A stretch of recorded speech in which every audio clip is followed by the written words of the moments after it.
یہ آیت مبارکہ رمضان شریف کے روزوں کے بارے میں ہے، اور اس میں رمضان شریف کے روزوں کی فرضیت کو بیان کیا گیا ہے۔ روزوں کے فرض ہونے کا مطلب یہ ہے کہ عملاً ہر مومن عاقل بالغ جو اتنی صحت یافتہ ہو کہ روزے کو نبھا سکے، اس پر روزے کا رکھنا، رمضان شریف کے روزوں کا اہتمام کرنا فرض ہے، اور اس کی اعتقادی حیثیت یہ ہے کہ اس کو فرض ماننا ہمارے ایمان کا حصہ ہے۔ خدا نخواستہ کوئی شخص روزہ نہیں رکھتا تو اس کا نقصان یہ ہے کہ روزہ ترک کرنے کا گناہ ہوگا، روزہ رکھنے کے جو فوائد ہیں وہ ان سے محروم ہوگا، لیکن ایمان کی دولت جو اس کے پاس ہے اس حوالے سے امید ہوگی کہ اللہ تعالیٰ اس کی بخشش فرمائیں گے۔ لیکن کوئی شخص روزے نہیں رکھتا یا روزے تو رکھتا ہے لیکن روزہ نہ رکھنے والا اور یہ روزہ رکھنے والا دونوں رمضان شریف کے روزوں کی فرضیت کے قائل نہیں ہیں، یعنی ان کے فرض ہونے کو تسلیم نہیں کرتے، تو یہ دونوں شخص یعنی یہ دونوں عقیدہ رکھنے والے لوگ ایمان سے محروم کہلائیں گے، اور ظاہر ہے کہ آخرت میں کامیابی کا مدار ایمان پر ہے، ایمان کے بغیر ممکن نہیں۔ نہ صرف یہ کہ ہمارے ایمان کا حصہ ہے بلکہ اسلام کی مضبوط ترین عمارت جن مضبوط ترین ستونوں پر قائم ہے ان میں سے ایک رمضان شریف کے روزوں کے فرض ہونے کا یقین کرنا ہے۔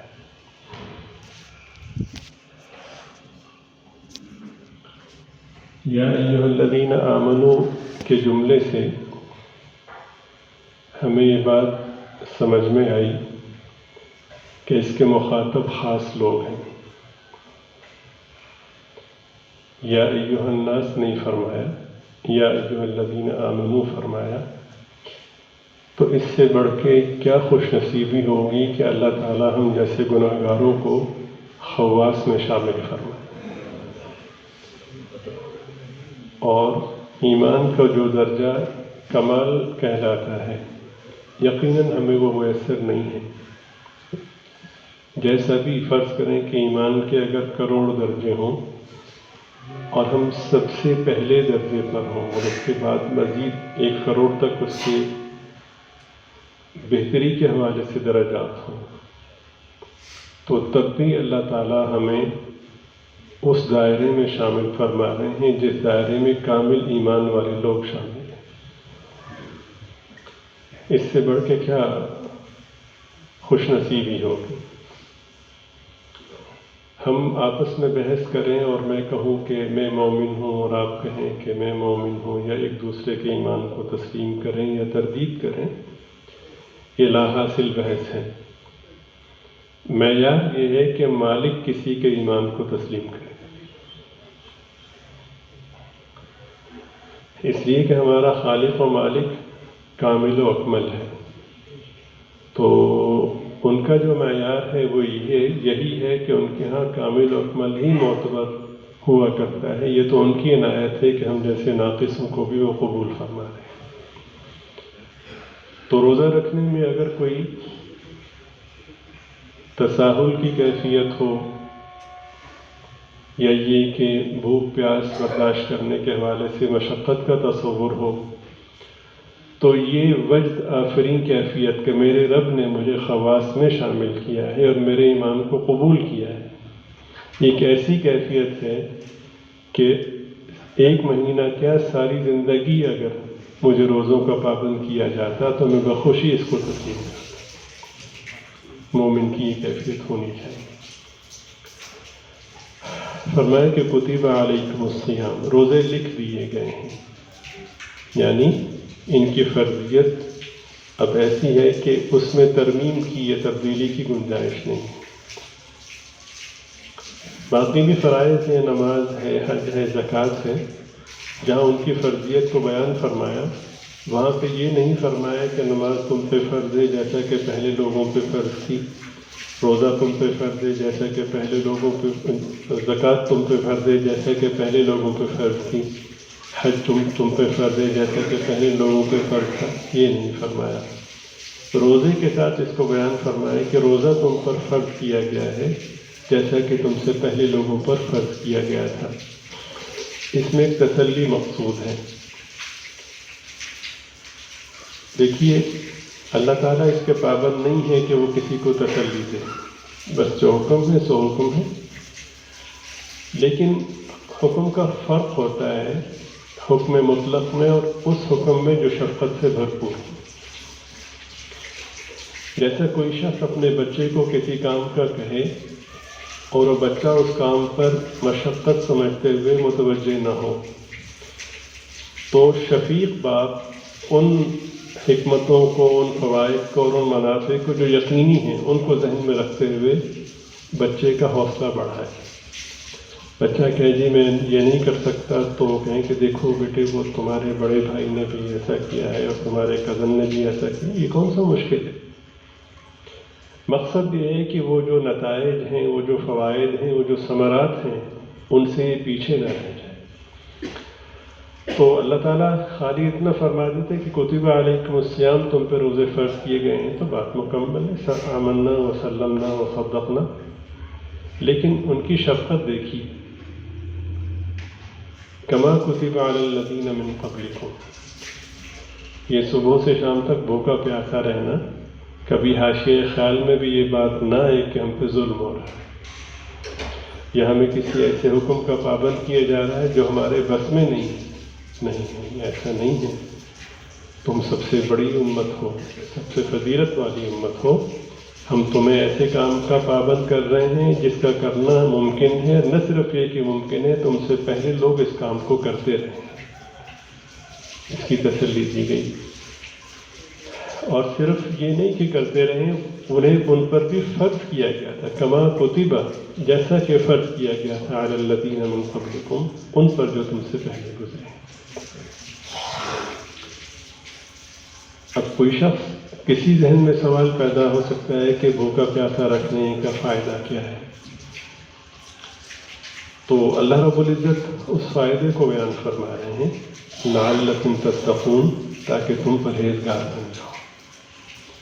یہاں پہ کئی ساری باتیں سمجھنے سے تعلق رکھتی ہیں.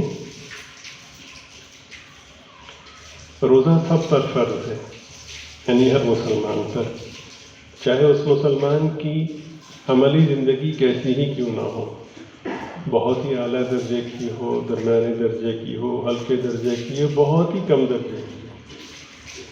تمام مسلمانوں پر جو عاقل بالغ ہیں ان پر روزہ فرض ہے. شیخ الحدیث بھی اس کا مخاطب ہے، مفسر اعظم بھی، مفتی اعظم بھی، مجاہد بھی، مبلغ بھی، زاہد بھی اور صوفی بھی، سب اس کے پیر طریقت بھی، استاد محترم بھی وغیرہ. پھر عوام الناس میں تاجر بھی اس کا مخاطب ہے، اور ملازمت کرنے والا بھی اس کا مخاطب ہے، ٹیچر بھی اس کا مخاطب ہے وغیرہ. یہاں تک کہ وہ لوگ کہ جو خدا نخواستہ برائی کے حوالے سے متعارف ہیں لیکن مومن ہیں، وہ بھی اس کے مخاطب ہیں. اس میں کئی ساری جہتیں حکمت سے بھرپور ہیں. ایک تو یہ ہے کہ روزہ سب پہ فرض کیا گیا. اللہ تعالیٰ یہ چاہتے ہیں کہ جیسا مفتی اعظم اور پیر طریقت متقی ہو، ایسا ہی ہر شخص چاہے وہ گناہگار کیوں نہ ہو وہ بھی متقی ہو. یعنی معیار میں اتنی وسعت کر دی گئی کہ ہونا تو یہ چاہیے کہ اس شرط کا حامل اس دائرہ تقویٰ میں شامل ہو سکتا ہے. اجازت دیتی گئی کہ سارا سال برائی ہوتی رہی، کوئی بات نہیں، ہم نے میدان تقویٰ کا دروازہ کھول دیا. اور اس کے لیے کسی وظیفے کی ضرورت نہیں، کسی ریاضت کی ضرورت نہیں، کسی پیر کے محتاج ہونے کی ضرورت نہیں، کسی سے کچھ ریاضت یا سبق پوچھنے کی ضرورت نہیں ہے۔ بس یہ ہم نے بتا دیا ہے کہ صبح سے شام تک ہمارے حکم کی تعمیل اور ہمیں راضی کرنے کی نیت سے بھوکے پیاسے رہو، جو ولی کامل کو تقویٰ ملے گا وہی تمہیں بھی ملے گا۔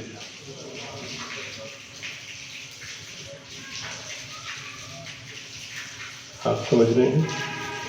لمحہ فکریہ اس میں کیا ہے؟ وہ یہ ہے کہ کوئی شخص اپنے اعمال اور اپنے اوقات کے قیمتی ہونے کی بنا پر ناز نہ کرے۔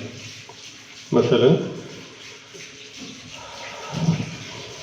من صام رمضان ایمانا واحتسابا غفر له ما تقدم من ذنبه، جس شخص نے ایمان اور ثواب کی امید کے ساتھ رمضان شریف کا روزہ رکھا، اس کے پچھلے سارے گناہ معاف کر دیے۔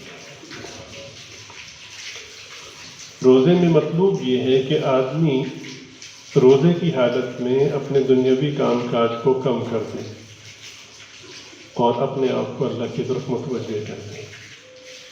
جناب رسول پاک صلی اللہ علیہ وسلم جو سب سے زیادہ اللہ تعالیٰ سے محبت کرتے ہیں، سب سے زیادہ اللہ کا ذکر کرتے ہیں، ہر وقت وہ اطاعت میں ہوتے ہیں، ان کا ہر لمحہ اللہ تعالیٰ کی تابعداری میں ہوتا ہے۔ ان کے بارے میں حدیث شریف میں کہ جب رمضان شریف کا مہینہ شروع ہوتا تو آپ اعمال صالحہ کے لیے، عبادات کے لیے کمر باندھ لیا کرتے، یعنی عبادات کے حوالے سے رمضان شریف کا مہینہ انتہائی اہم ہے۔ بالخصوص رمضان شریف اور قرآن کریم کا بڑا گہرا ربط ہے۔ اس بابرکت مہینے میں جناب رسول پاک صلی اللہ علیہ وسلم سید الملائکہ حضرت جبریل علیہ السلام کے ساتھ دور کیا کرتے تھے۔ واضح ہو کہ حضرت جبریل علیہ السلام جہاں سید الملائکہ ہیں، وہاں ان کے اور بھی بہت سے اعزازات ہیں۔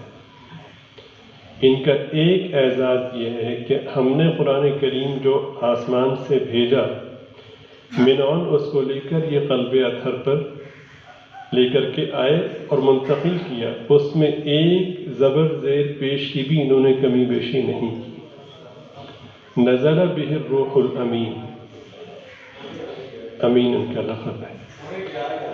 تو رمضان شریف میں جناب رسول پاک صلی اللہ علیہ وسلم حضرت جبریل علیہ السلام کے ساتھ دور کیا کرتے تھے۔ دور کہتے ہیں اہل علم کی اصطلاح میں یا طلباء کی اصطلاح میں کہ قرآن کریم کا کچھ حصہ ایک دوسرے کو سنایا جائے تاکہ مزید اس میں پختگی پیدا ہو جائے ہمارے تصور میں۔ تو جو طلباء، جو حفاظ قرآن کریم بالخصوص تراویح میں سناتے ہیں اور دور کرتے ہیں، انہیں باقی لوگوں پہ یہ فوقیت حاصل ہے کہ ان کی نسبت حضرت جبریل علیہ السلام اور بالخصوص سرکار دو عالم صلی اللہ علیہ وسلم سے اضافی طور پہ جڑ جاتی ہے۔ تو جیسا کہ عرض کیا گیا کہ قرآن کریم اور رمضان شریف کا گہرا ربط ہے، تو اس مضمون اور اس مفہوم کی بنا پر علماء امت نے، بالخصوص صلحاء امت نے، اپنے آپ کو اعمال صالحہ کے لیے رمضان شریف میں وقف کر دیا۔ چنانچہ قرآن کریم کا کثرت سے اہتمام ہونے لگا۔ حضرت سیدنا امام شافعی رحمۃ اللہ علیہ کے بارے میں منقول ہے کہ وہ رمضان شریف میں 61 قرآن کریم پڑھا کرتے تھے، ایک قرآن کریم دن میں اور ایک قرآن کریم رات میں۔ ظاہر ہے کہ 30 دن ہوئے تو 60 ہو گئے، اور ایک قرآن کریم وہ جو تراویح میں وہ پڑھا کرتے تھے۔ تو اس طرح سے اس کا اہتمام حضرت فرمایا کرتے تھے، اور پھر ایک لمبی فہرست ہے، اتنے واقعات ہیں کہ شمار نہیں کیے جا سکتے۔ ایک لمحہ بھی اللہ کی یاد سے غفلت میں گزرنے کا تصور نہیں کرتے تھے، اور ہونا بھی ایسا ہی چاہیے، اس لیے کہ یہ رحمت کا مہینہ ہے، اور پھر اس میں ہر چیز کا اجر بڑھا دیا جاتا ہے جو پورے سال میں ممکن نہیں۔ تو لمحہ فکریہ کیا ہے، وہ قابل غور ہے۔